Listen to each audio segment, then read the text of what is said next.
하나님 말씀 보겠습니다. 하나님 말씀은 마태복음 24장입니다. 24장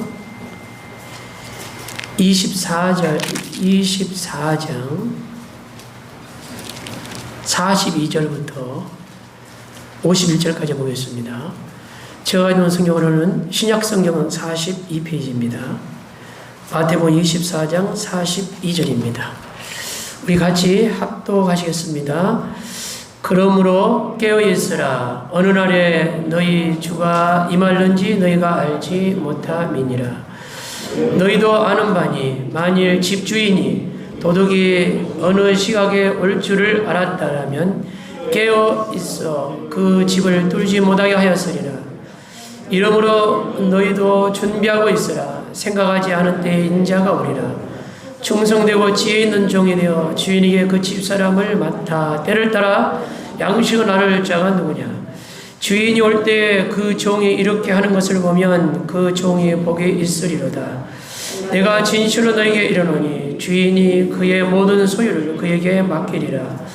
만일 그 악한 종이 마음에 생각하기를 주인이 더디 오리라 하여 동료들을 때리며 술 친구들과 더불어 먹고 마시게 되면 생각하지 않는 나를 알지 못하는 시각에 그 종의 주인이 이르러 엄히 때리고 외식하는 자가 받는 벌에 처하리니 거기서 슬피 울며 이를 갈리라. 아멘. 네, 저는 오늘 본 말씀을 통하여 깨어 있어야 할 이유라는 제목으로 함께 은혜 나누고자 합니다. 따라하시겠습니다. 깨어 있어야 할 이유. 네. 모든 것은 시작이 있습니다. 이 땅에 시작이 없는 것은 하나도 없습니다. 다 시작이 있습니다. 작은 미물로부터 시작하여 우리 사람의 이르기까지 시작이 있습니다. 그리고 또 하나님께서 또 끝이 오리라 말씀하셨던 것처럼 시작이 있을 뿐만 아니라 모든 것은 다 끝이 있습니다. 시작이 없는 인생이 없고 끝이 없는 인생이 없는 것입니다. 그런데 끝에 대한 이해가 각자 다른 것 같습니다. 대략 제가 이렇게 세 가지로 좀 나눠봤습니다. 어떤 사람은 끝이 끝나면 그것으로 끝이라고 생각합니다. 인생이 죽으면 그만이지, 끝나면 그만이지, 그 위에 뭐가 있어? 누가 가봤어? 당신 가봤어? 라고 생각하는 생각. 그냥 끝나면 끝나고 아무것도 없다 라는 생각을 가진 사람이 있습니다. 끝에 대해서. 예. 또 어떤 사람은 끝이 있는데 끝난 다음에 그 다음이 때로는 있는 것 같기도 하고 때로는 없는 것 같기도 하고 이렇게 왔다 갔다 양다리 걸치며 사는 사람도 있습니다. 혹시 이 자리에 그런 분 계시지 않는지 모르겠습니다. 끝이 있는 것 같기도 하고 다음이 있는 것 같기도 하고 없는 것 같기도 하고. 그리고 어떤 사람은 인생의 끝이 있는데 인생의 끝이 아니라 그 다음이 있다는 것을 좀 확신하고 사는 사람이 있습니다.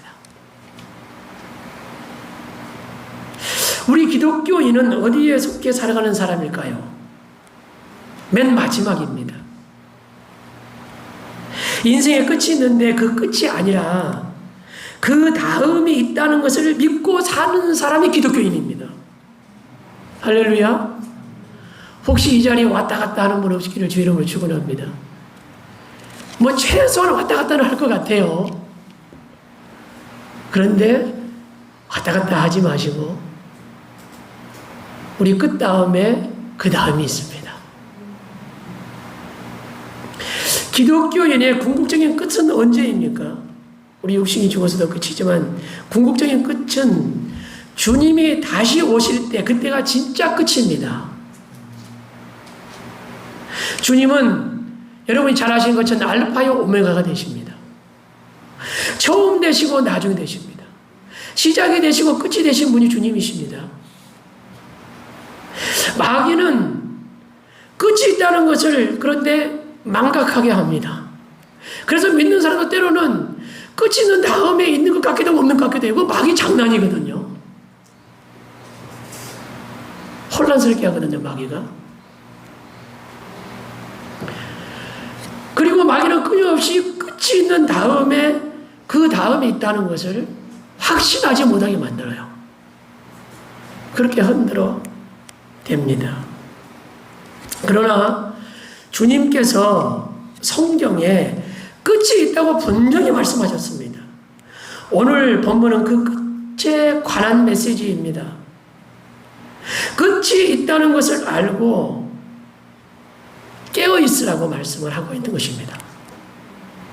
첫째로 우리는 주님이 언제 임할지 우리가 알지 못하기 때문에 깨어있어야 합니다. 오늘 본문 42절에 보니까 그러므로 깨어있으라. 어느 날에 너희의 주가 임할는지 너희가 알지 못함이니라. 우리가 다 안다 그래도 알지 못하는 게 있다는 거예요. 이거 하는 말은 절대 알 수가 없어요, 누구도. 주님이 언제 오실지 누구도 알 수가 없어요. 언제 임할지 주가. 이건 알 수 없는 것입니다. 24장 36절에는 그날과 그때는 아무도 모르나니 하늘의 천사들도 아들도 모르고 오직 아버지만 아시느니라. 그렇게 말씀하십니다. 가끔 저는 그런 질문합니다. 아니, 삼위일체 하나님이신데 예수님이 하나님이시고 하나님이 예수님이신데 왜 예수님이 정말 몰라서 모른다고 하셨을까? 이거 뭐 관용적인 표현이나 뭐 여러 가지 설명을 합니다만은 그냥 말씀 안 하셨으니까 그 이유에 대해서는 그냥 우리가 굳이 이렇게 뭐 이렇게 설명하려고 할 필요는 없는 것 같습니다.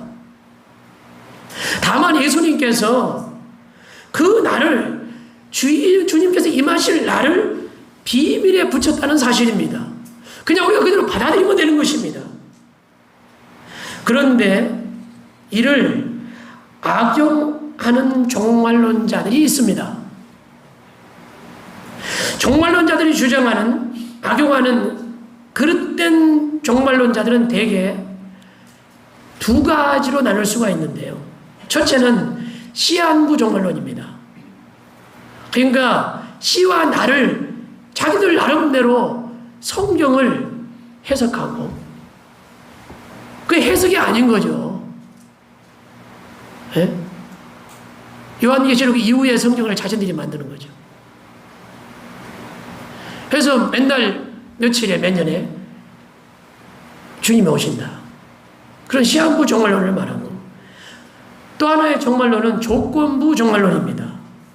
날짜가 아니라 어떤 조건이 이루어지면 그때 주님이 온다는 겁니다. 이 조건부 종말론도 조심해야 됩니다. 그냥 우리는 모르는 겁니다. 그냥 할렐루야. 그냥 모르는 걸로 받아들이시면 되는 거거든요.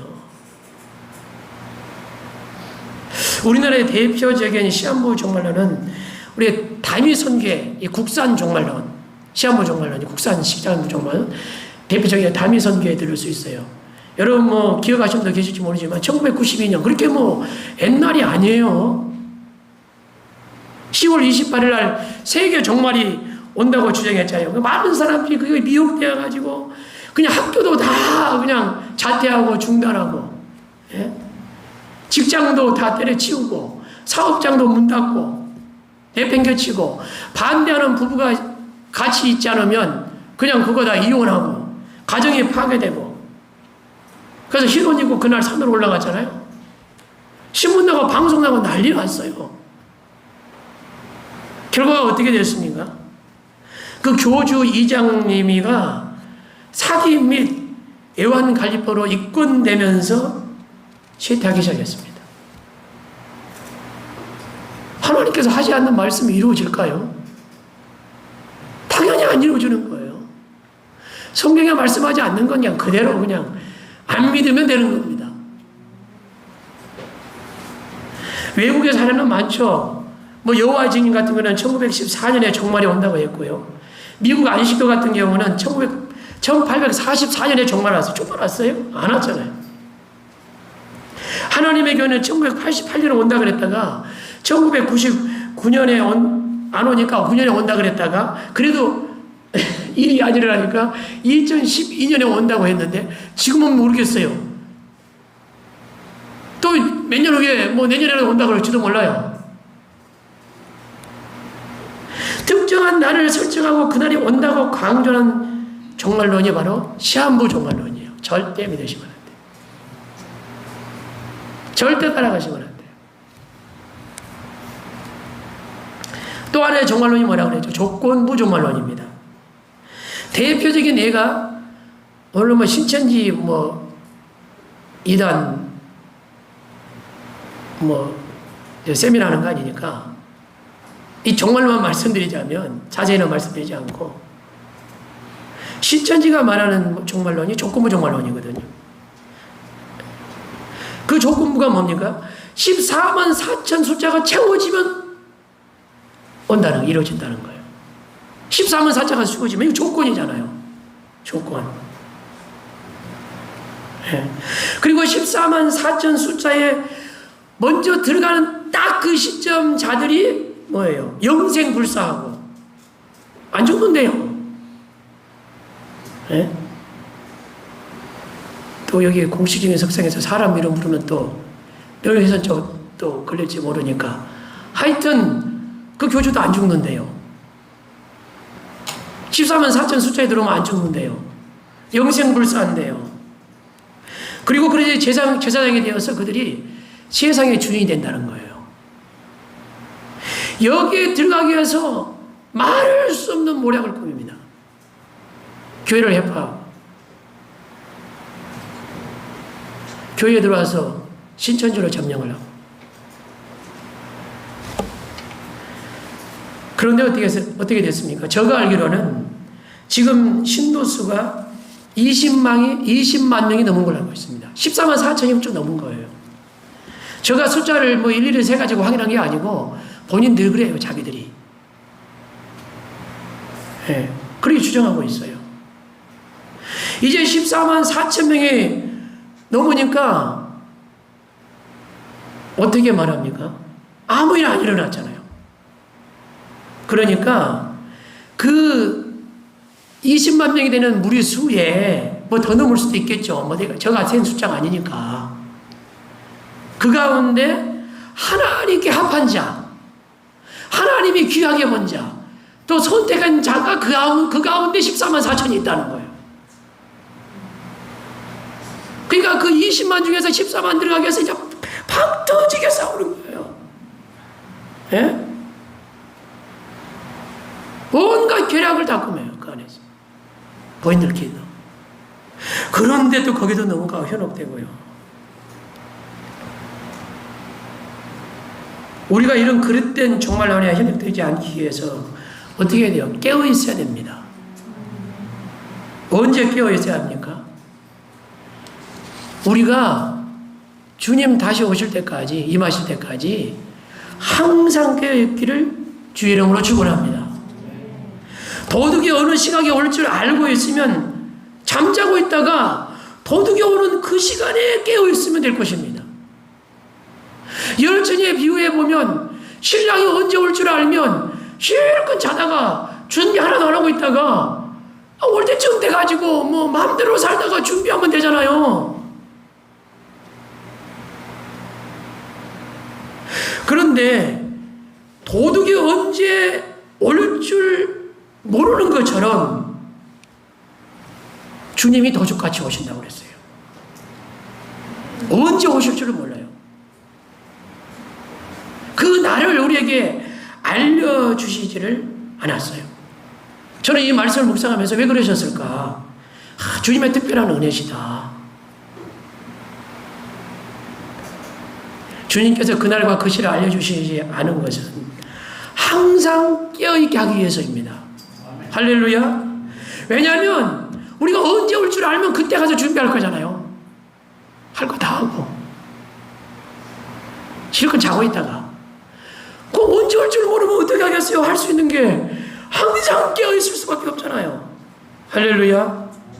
저와 여러분은 항상 깨어있기를 주 이름으로 축원합니다. 항상 깨어있을 때 특별히 주님이 다시 오실 징조를 볼 수 있을 때 그 징조를 볼수록 더 깨어있어야 됩니다.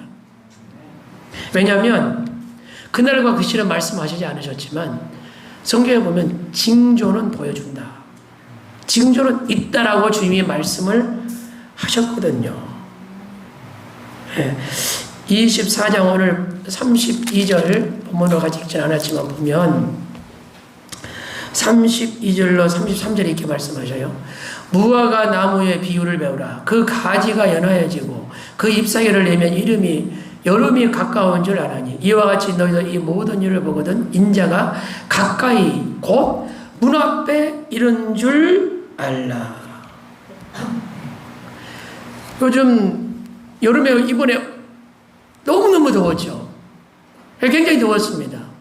근데 어느 순간에 어느 날 제가 자다가 깼어요. 그때 깬 이유가 뭐냐면 추워서 깼어요.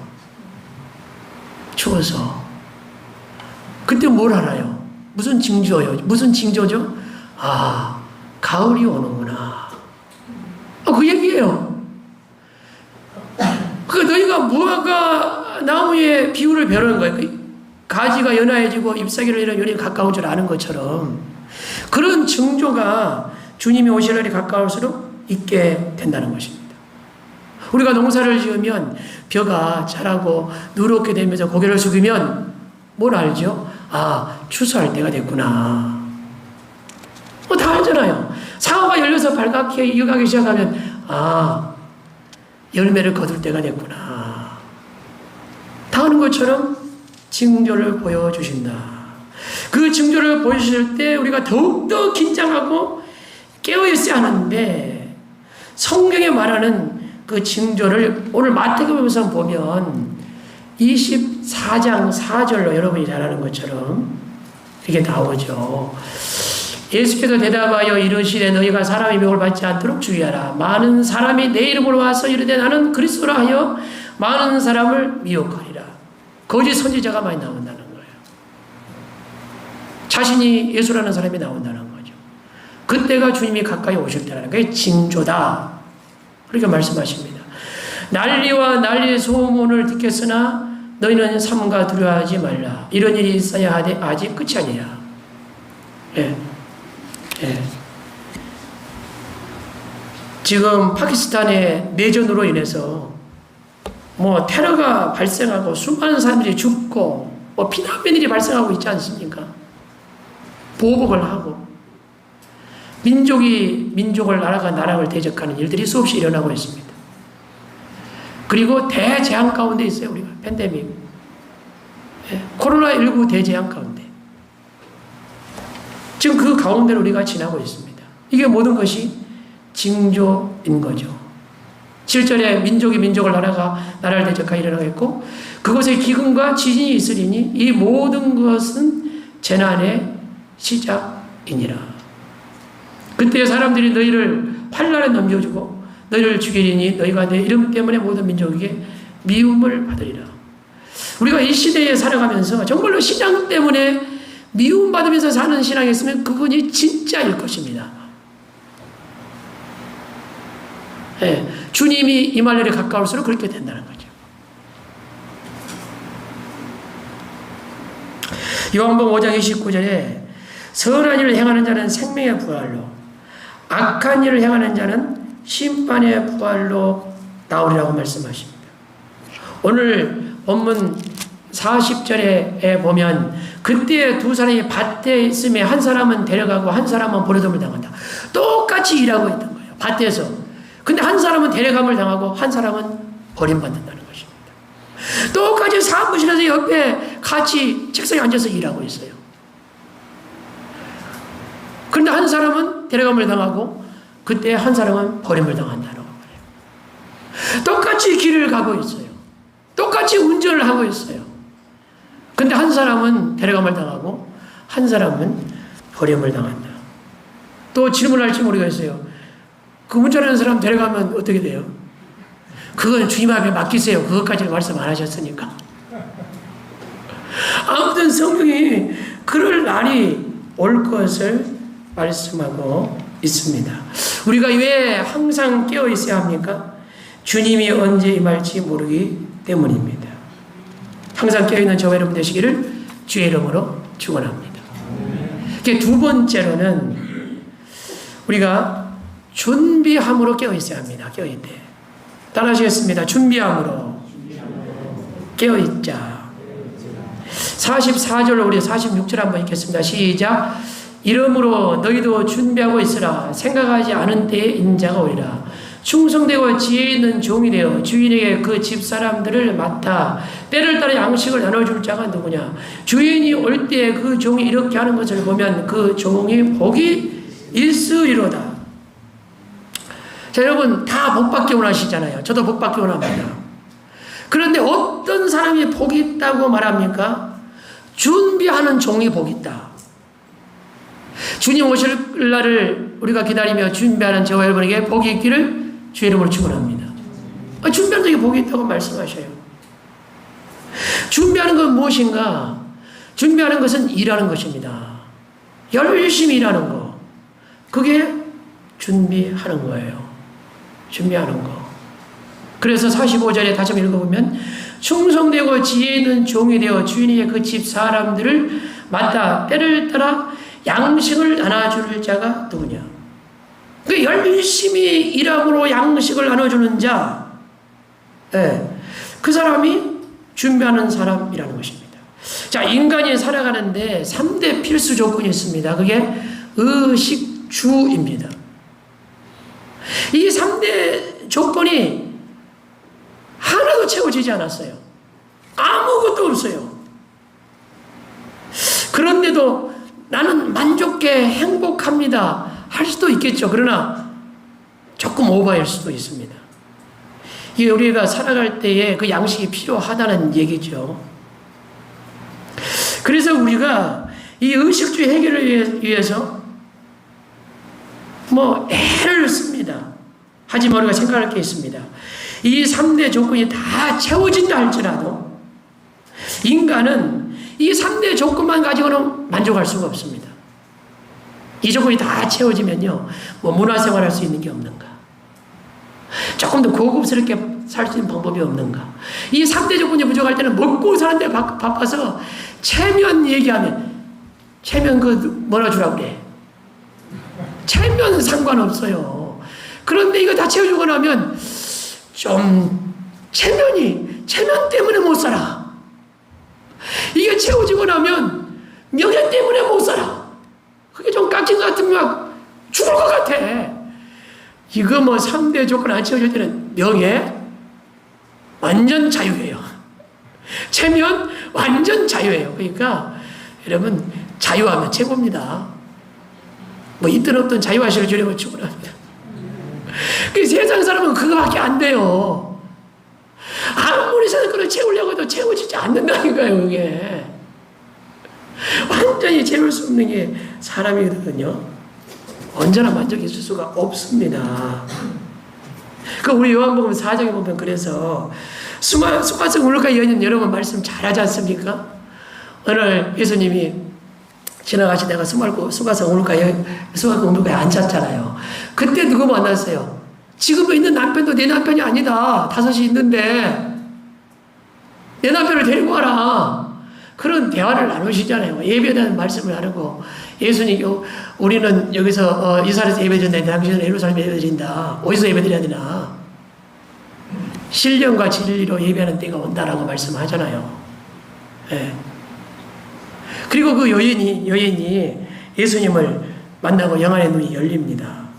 그때 이 여인이 했던 행동이 뭐예요? 요한복음 4장 28절에서 30절에 보면 여자가 물동이를 부려두고 동네로 들어가서 사람들에게 이르되 내가 행한 모든 일을 내게 말하는 사람을 와서 보라. 아니 우리는 그러지 않지만 점쟁이한테 점치러 가서 그 사람이 옛날 일 대충 찍어가지고 찝는 것도 그거 다 사기거든요. 누구나 경험하면서 살 수 있는 걸 찝는 거예요. 그런데도 거기 속아가지고 깜짝 놀래요. 이 여인이 남편 다시 짓는 건 특별한 일이잖아요. 숨어서 살았던 여인이고. 그런데 예수님이 말을 다 했으니까 얼마나 놀랐겠어요. 그러니까 이 여인이 그러는 거예요. 모든 일을 내가 했던 걸 다 말했다, 이 사람이. 이거 그리스도가 아니냐. 주가 아니면 이렇게 할 수가 없다. 그러니까 말하자 그들이 동원에서 나와서 예수께로 나왔다라고 말합니다. 이 여인은 그가 부족함으로 인해서 연약함으로 인해서 사람의 시선이 늘 두려웠던 사람입니다. 그래서 정오에 물들어 나온 사람이에요. 세상의 시선이 늘 두려웠던 사람이에요. 그러니까 쉽게 해서 부끄러웠던 인생인 거죠. 사람 앞에, 세상 앞에 자신이 행한 일 때문에 부끄러워서 자존감을 완전히 상실해버린 그런 사람이에요. 그래서 늘 사람 눈치 보고 늘 사람에게 시선이 가 있는 사람이에요. 그래서 몰래 숨어서 사는 사람이죠. 그런데 이 여인이 예수님을 만났습니다. 예수를 만난 후에 어떻게 변화가 됩니까? 사람의 시선으로부터 완전히 벗어납니다. 그가 예수를 만난 다음에 뭐 하죠? 물동이를 버려두고 동네에서 물동이 이고 나올 때는 정오에 사람들이 없어서 사람의 시선을 피해서 그렇게 몰래 나왔는데 당당히 사람 앞에 나가가지고 내가 행한 모든 일을 말한 사람 와서 뭐라 그가 그리스도가 아니냐고 외치는 사람이 되는 걸 보게 됩니다. 완전히 자존감을 회복하는 사람이 되는 것입니다. 예수를 만나면 어떤 사람이 됩니까?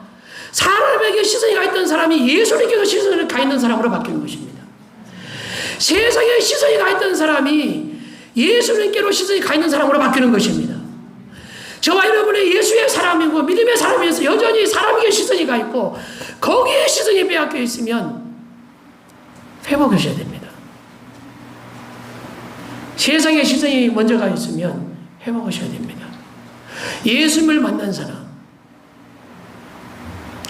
지난주에 우리 박계환 우리 선교사님 말씀을 잘하셨는데 저는 그 말씀을 들으면서 우리 박계환 선교사님이 주신 말씀은 이걸 잘 은혜가 되어 받을 수 있기 위해서는 우리 성도들이 그런 수준에 다 갈 수 있어야 되겠다는 생각한 게 저 나름대로 저는 은혜를 너무 받았거든요. 예수 그리스도 완전히 거듭나 하나님의 자녀가 된 사람은 100% 은혜 받는 말씀. 완전히 거듭나 주의 자녀로 확신되지 않는 사람은 저 놓치는 말씀도 있으셨을 거예요. 여러분들 중에. 너무 은혜되고 너무 감사했습니다. 저 마음 안에 하나님이 다시 한번 확신하게 하시고 감사하게 하셨습니다. 주를 믿는다는 게 무엇입니까? 시선을 바꾸는 겁니다. 이 수가성 우물가의 여인처럼 예수님을 만나면 사람으로부터 세상으로부터 자유로워지는 걸 믿으시를 주의 이름으로 축원합니다.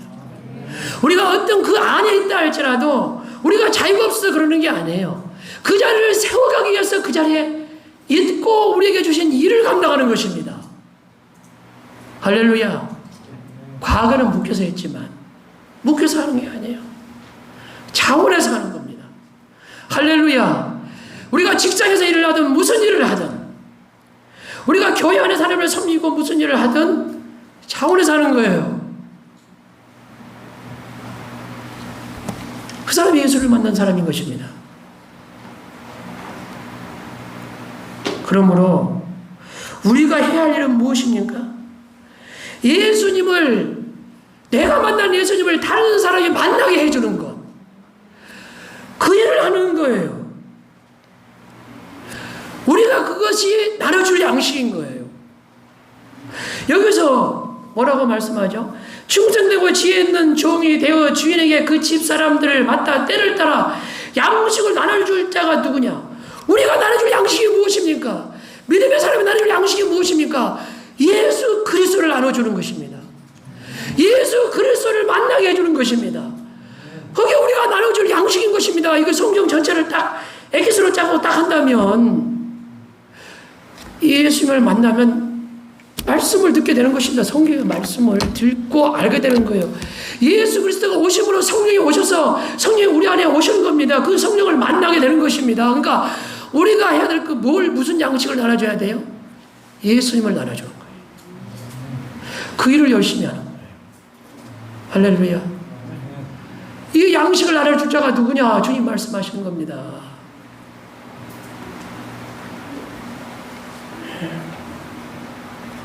요한복음 6장 55절 57절에 내 살은 참된 양식이요 내 피는 참된 음료로다. 내 살을 먹고 내 피를 마시는 자는 내 안에 거하고 나도 그 안에 거하나니 살아계신 아버지께서 나를 보내시며 내가 아버지로 말미암아 사는 것 같이 나를 먹는 그 사람도 나로 말미암아 살리라. 믿지 않는 불신자는 신앙 사람들은 무슨 교회 다니는 사람은 살 먹고 피 먹나? 식인종인가? 뭐 그런 말씀 많이 들었죠? 그 믿지 않는 자니까 그렇게 말하는 건 당연한 건데 저와 여러분은 이 말씀을 이해하고 있잖아요. 이 말씀을 알고 있습니다. 할렐루야. 이 말씀이 무슨 말씀인지를 알고 있는 분이 저와 여러분인 것입니다. 예수님이 이 땅에 오셔가지고 많은 병자와 죽은 자를 살리지 않습니까? 그 가운데 10명의 문둥병자를 살리는 사건을 보십시오. 10명의 문둥병자가 고침받기를 원하여 외쳤잖아요. 소리쳤잖아요. 너희들 가서 제사장에게 보이라. 가는 중에 보니까 깨끗하게 됐어요. 그런데 몇 사람 들어왔습니까? 한 사람 들어왔어요. 한 사람. 9은 어디 갔느냐고 안타깝게 물어요. 세상의 육식의 양식은 그런 것일 수 있어요. 병 고치고. 그런 은혜도 필요합니다. 하나님은 해주시니까. 물질도 필요하고 하나님이 채워주십니다. 그러나 정말 중요한 게 뭐예요? 예수께 돌아오는 것입니다. 돌아와서 예수를 만나는 것입니다. 할렐루야. 그 양식을 얻는 겁니다. 그 돌아오는 사람만 구원을 선포받습니다. 네. 그래서 우리가 해야 할 일은 예수님을 나눠주는 거예요. 나눠준다 그러니까 또 이상하게 표현됐는지 모르겠습니다만 예수님을 만나도록 하는 거. 네. 요한복음 4장 34절에도 예수님께서 이르시되 나의 양식은 나를 보내신 이의 뜻을 행하며 그 일을 온전히 이루는 것이니라 그렇게 말하거든요. 예수님도 오셔서 나의 양식은 그랬어요. 나를 보내신 이의 뜻을 행하는 거다. 보내신 이의 뜻을 행하는 것. 그게 나의 양식이다. 예. 마태복음 25장 24장 35절에 보면 너희는 넉 달이 지나야 추수할 때가 이르겠다 하지 않느냐? 그러나 나는 너희에 이르노니 너희 눈을 들어 밭을 보라. 휘어져 추수하게 되었다라고 말씀합니다. 이게 보이는 것이 내가 해야 될 일입니다. 보이는 것이 사명입니다. 일단은 볼 수 있어야 됩니다. 안 보이면 못해요. 어떤 직장일을 하든 어떤 사업을 하든 어떤 관리를 하든 교회에서 어떤 섬기는 일을 하든 헌신하든 안 보이면 못합니다. 일단은 보여야 됩니다. 저도 사역을 할 때 성도들을 섬기는데 이 사역을 하는데 제가 보여야 됩니다. 성도들이. 무엇이 힘든지 어떤 기도가 필요한지가 보여야 되는 거예요. 보인 만큼 하지 안 보이면 못해요. 일단 봐야 돼요. 예, 제가 수요일날 이렇게 운행하는 것도 저는 감사해요. 해주면 편하죠. 누가 봉사해주면. 근데 몇 분 모시고 오지 않지만 이렇게 오면서 같이 대화하고 또 대화 나누는 속에서 제가 이게 들어요. 그러면서 좀 더 제가 성도들을 가까이 앉는 걸 잃지 않는 그런 유익이 있어요. 근데 코로나 이 시기에 신방도 안 나가고 그냥 교회만 있고 이렇게 되면 운행도 안 하면 동네를 제가 언제 가겠어요? 일부러 가기가 쉽지 않거든요. 그런데 그런 틀이 딱 있으면 그냥 이렇게 자연스럽게 동네 한 바퀴를 돌게 되고 돌면서 기도하게 되고 말씀 이렇게 대화 나누는 거 듣고 제가 깨우치고 보게 되는 거예요. 제일 안타까운 코로나19 안타까운 것은 나가서 볼 수가 없잖아요. 쉽게 나가서. 그래서 사역이 약화될까봐 두려워요. 하나님께 기도가 돼요. 뭐 사랑은 거리다 그러잖아요. 아무리 사랑하는 사람도 오래 떨어져 있으면 이거 식어지기 시작해요. 가까이 있어야 미운정 공동 들고 그게 진짜 사랑이 되는 거거든요. 이게 보이는 게 사명이에요. 보이는 게 사명. 너희는 넉 달이 지나야 추수할 때가 이르렀다고 하는데 너희는 보지 못해서 그래. 내가 보니까 지금 추수할 때다 예수님이 그렇게 말하는 거예요. 다음이 아니라는 거예요. 시골에 농사 질 때도 보면 저 어릴 때 그런 것 같아요. 부모님은 언제 추수를 할지 딱 보고 다 계신데 저는 관심도 없어. 지금 생각해 보면. 부모님은 다 보고 계셨던 거죠. 달라요. 무슨 일을 하든 달라요. 네. 우리가 나눠질 사명이 무엇입니까? 보는 것입니다. 보는 것입니다. 우리가 코로나19를 지나가면서 우리가 전도를 못하고 있고 복음을 전하지 못하고 있습니다. 지난주에 제가 여러분에게 광고 말씀드린 것처럼 코로나19 가운데서 우리가 영혼을 구원할 수 있고 할 수 있는 일이 있다. 그게 무엇입니까? 우리가 먼저 씨앗을 뿌리면 자라고 열매를 맺게 될 줄 믿습니다. 그리고 우리가 태신자를 정하고, 예. 그리고 우리가 봐야 돼요. 보는 게 중요하니까. 그래서 우리가 보기 위해서 잊어버리면 여기다 강단에다가 대상자 다 태신자 대상자 적어놓고 우리가 보고 기도하는 겁니다. 하나님이 강단에 걸려있는 이름이 하나님 생명책에 기록되는 이름 되게 해주세요. 할렐루야. 그 대상자가 외국에 있든 국내에 있든 이 지역사에 있든 상관하지 말고 우리가 이 구원하는 일을 이 양식 나눠주는 일을 해야 될 줄 믿습니다. 그러면 농사를 지을 때에 심을 때가 있고 자라게 할 때가 있고 거둘 때가 있는 것처럼 하나님이 추수할 때를 주실 줄을 믿습니다. 바울 나는 심었고 아볼로는 자라겠다 그럽니다. 네. 주님께서 거두시라고 말씀하십니다. 그래서 우리가 다음 주일까지 이 태신자 대상자를 꼭 적어내셔야 됩니다. 누구든지 다 적어내셔서 기도하시면 하나님이 이루어질 줄 믿습니다. 우리가 이 영적인 양식을 나눠주는 은혜가 있기를 주의 이름으로 축원합니다. 우리 한번 47절 한번 읽겠습니다. 시작. 내가 진실로 너에게 이르노니 주인이 그의 모든 소유를 그에게 맡기리라. 와서 이렇게 복이 있는 일을 한 자에게 주님께서 상급을 약속하시는데 주인이 그의 모든 소유를 그에게 또 맡긴다라고 말씀을 하십니다. 그러나 그렇지 않는 자는 어떻게 한다고 말합니까? 48절 읽겠습니다. 시작. 만일 그 악한 종이 마음에 생각하기를 주인이 더디 오리라 하여 동료들을 때리며 술 친구들과 더불어 먹고 마시게 되면 생각하지 않는 날 알지 못하는 시각에 그 종의 주인이 이르러 어미 때리고 외식하는 자가 받는 벌에 처하리니 거기서 슬피 울며 이를 갈미 있으리라. 저 어렸을 때 생각났습니다. 이 말씀. 어렸을 때 부모님 밖에 나가면 친구들 불러고 막 놀잖아요. 집 다 뒤집어 놓고. 근데 부모님은 언제 올 줄 알면 그때쯤 가서 다 정리해놓고 친구들 다 보내고. 예, 저 그런 적이 있어요. 근데 예, 그냥 부모님 올 때까지 뒤집어 놓고 놀면 애들 보낸 다음에 혼납니다. 예, 그 말씀인 거예요. 우리 14절, 25장 14절부터 나오는 달란트 비유나 열문화의 비유도 마찬가지죠. 5달란트, 2달란트 받은 자는 받아서 열심히 가서 일하고 2달란트, 1달란트 남기지 않습니까? 주인의 즐거움에 참여하잖아요. 근데 1달란트 갖다가 그대로 묻어가지고 가져온 자는 어떻게 해요? 악하고 게으른 종아, 슬피 울며 이를 갈미 있으리라 하고 내쫓김을 당합니다. 똑같은 말씀과 맥락입니다. 여기서 23장 12절에 내가 그의 입술의 명령을 어기지 아니하고 정한 음식보다 그의 입의 말씀을 귀히 여기도다. 우리가 살아가는데 음식이 얼마나 중요합니까? 그래서 음식을 얼마나 챙겨 먹습니까? 그런데 이렇게 말씀하세요.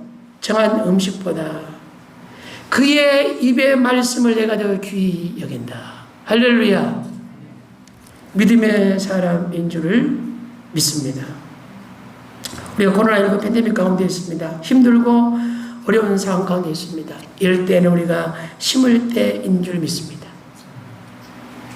영혼을 해요. 기도의 씨앗을 심을 수 있기를 주의 이름으로 축원합니다. 그리고 우리가 열심히 주의 말씀을 전하고 양식을 나눠주는 은혜가 있기를 주의 이름으로 축원합니다. 주님 다시 오실 줄 믿습니다. 그날을 기다리는 저와 여러분 되시기를, 그리고 깨어있기를 축원드립니다. 우리 찬송가 505장 드리면서 준비한 예배를 주님께 드리겠습니다.